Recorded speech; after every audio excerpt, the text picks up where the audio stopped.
வந்ததொரு அழைப்பு, போட்டிக்கு தரப்பட்டது நல்லதொரு தலைப்பு. அழைப்பில் மகிழ்ந்து தலைப்பை புரிந்து என் பேச்சிலே தரப்போகிறேன் நல்லதொரு விருந்து என்று சொல்லி அவையோர் அனைவரையும் வணங்கி தொடங்குகிறேன் என் உரையை. இன்றைய உலகில் அறிவு முக்கியம், திறமை முக்கியம், உழைப்பு முக்கியம். ஆனால் இவை அனைத்தையும் வெற்றியாக மாற்றும் ஒரே சக்தி இருக்கிறது என்றால் அதுதான் நேர மேலாண்மை. நேரத்தை கட்டுப்படுத்த முடியாத ஒருவர் தன் வாழ்க்கையையே கட்டுப்படுத்த முடியாது. அதனால் தான் நான் இன்று பேச வந்துள்ள தலைப்பு நேர மேலாண்மை, வெற்றியின் ரகசியம் என்பதாகும். நாம் எல்லோரும் வெற்றியை விரும்புகிறோம், உயரத்தை விரும்புகிறோம், மரியாதையை விரும்புகிறோம். ஆனால் ஒரு கேள்வி, அந்த வெற்றிக்காக நாம் நமது நேரத்தை எப்படி பயன்படுத்துகிறோம்? நேரம் என்பது நம்மிடம் இருக்கும் மிகப்பெரிய முதலீடு. அந்த முதலீட்டை சரியாக பயன்படுத்தினால் நம் வாழ்க்கை லாபமாக மாறும். உங்களுக்கு ஒரு சிறிய கதை சொல்கிறேன், கேளுங்கள். ஒவ்வொரு நாளும் காலை 6 மணிக்கு ஒரே நேரத்தில் 2 பேர் எழுந்தார்கள். ஒருவர் தன் கனவுகளை நினைத்து எழுந்தார். இன்றைய நாள் என் வாழ்க்கையை மாற்ற வேண்டும் என்று தீர்மானித்தார். மற்றொருவர் அலாரம் அடித்ததும் இன்னும் 5 நிமிடம் என்று கூறி மீண்டும் தூங்கினார். இந்த 2 பேருக்கும் கிடைத்த நேரம் ஒரே 24 மணி நேரம்தான். ஆனால் பல ஆண்டுகள் பிறகு ஒருவர் வெற்றியின் உச்சியில், மற்றொருவர் வாய்ப்புகள் இழந்த நிலையில். இதற்கு என்ன காரணம்? அறிவா? இல்லை. திறமையா? இல்லை. அதிர்ஷ்டமா? இல்லை. காரணம் ஒன்றுதான், அவர்கள் தன்னிடம் இருந்த நேரத்தை எப்படி பயன்படுத்தினார்கள் என்பதே.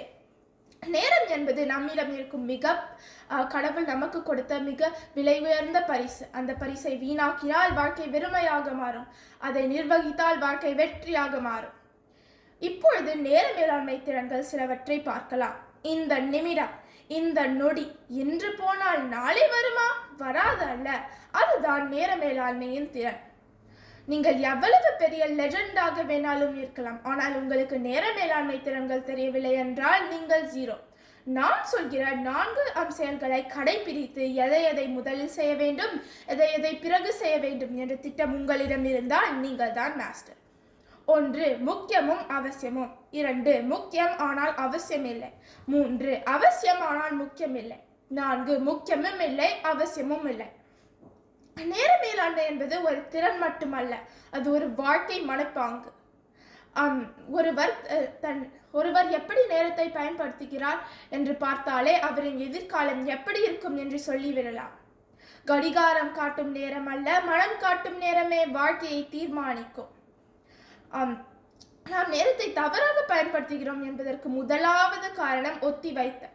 நாளை செய்வோம், பிறகு பார்த்துக் கொள்வோம், அடுத்த வாரம் ஆரம்பிக்கலாம். இந்த 3 செயல்கள் தான் பல கனவுகளின் சமாதி. நாளை என்று சொல்லும் நாக்கு இன்று என்ற வாழ்க்கையை கொள்கிறது. 2வது காரணம் தெளிவு இல்லாமை. எங்கே போகிறோம் என்று தெரியாமல் வேகமாக ஓடினால் அதில் என்ன பயன்?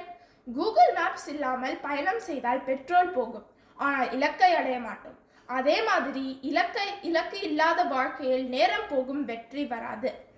3வது காரணம் கவனம் சிதற. ஒரு நோட்டிபிகேஷன், ஒரு ரீல், ஒரு மெசேஜ் 5 நிமிடம் என்று ஆரம்பித்து 1 மணி நேரம் என்று மாறிவிடும். சிதறும் மனம் சிதைக்கும் நேரம், சிதைந்த நேரம் சிதைக்கும் கனவு. 4வது காரணம் ஒழுக்கம் இல்லாமை. மோட்டிவேஷன் இருந்தால் ஒரு நாள் வேலை செய்வோம், ஆனால் ஒழுக்கம் இருந்தால் வாழ்க்கையே மாறும். ஜிம் மெம்பர்ஷிப் எடுத்தோம், 2 நாள் போனோம், பிறகு ட்ரெட்மிலுக்கு ஓய்வு கொடுத்தோம் என்பது ஒழுக்கம் இல்லாத வாழ்க்கை. உற்சாகம் தீபம் போல, ஒழுக்கம் சூரியன் போல. தீபம் அணையும், சூரியன் தினமும் உதயும். நேரத்தின் மதிப்பு. ஒரு வருடத்தின் மதிப்பு என்னவென்று தேர்வில் தோல்வி அடைந்த ஒரு மாணவருக்கு தெரியும். ஒரு மாதத்தின் மதிப்பு என்னவென்று குறைப்பிரசவமான ஒரு தாய்க்கு தெரியும். ஒரு வாரத்தின் மதிப்பு என்னவென்று வார பத்திரிகையின் ஆசிரியருக்கு தெரியும். ஒரு நாளின் மதிப்பு என்னவென்று அன்று வேலை கிடைக்காமல் போன ஒரு தினக்கூலியாளருக்கு தெரியும். ஒரு மணி நேரத்தின் மதிப்பு என்னவென்று ரயிலை தவறவிட்ட ஒரு பயணிக்கு தெரியும். ஒரு நிமிடத்தின் மதிப்பு என்னவென்று விபத்தில் மயிரிழையில் உயிரை தப்பியவருக்கு தெரியும். நேர மேலாண்மை நமக்கு தெளிவு, தன்னம்பிக்கை மற்றும் வெற்றி தருகிறது. நேரத்தை நாம் நிர்வகிக்கவில்லை என்றால் நேரம் நம்மை நிர்வகிக்கும். அப்போது வாழ்க்கை நம் கையில் இருக்காது. நேரத்தை வென்றவன் தான் தன்னை வென்றவன், தன்னை வென்றவன் தான் உலகை வென்றவன். நன்றி, வணக்கம்.